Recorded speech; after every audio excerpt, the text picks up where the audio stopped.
全国各级学校自5月19日开始实施停课不停学，加上7月放暑假，学生已经3个月无转来到校园上课。因应9月开学，可能有家长甲学生会烦恼疫情。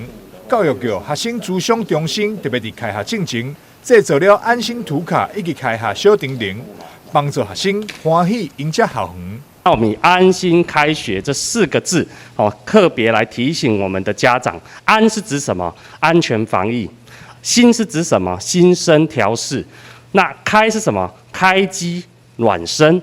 那学就是学习智力。那尤其是在这个最后，我们把握暑假只剩下不到1个礼拜的时间。大家可能要开始恢复正常的作息。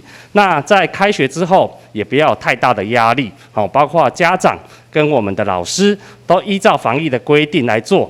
那第3个部分就是在学习的计划的部分。那由于现在目前疫情还是有一些零星的个案，那我们也希望说，我们学校都有随时准备有 Plan B。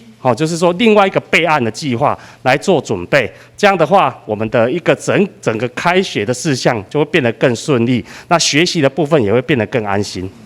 教育局表示，为了预防学生可能因为长期休假出现回归校园性不良的现象，避免中错情绪发生，学校透过学务以及辅导人员相关的演习，宣导学校应用措施，并连接相关的资源，协助学生伫长假了后稳定转来到校园。台南新闻张硕维采访报道。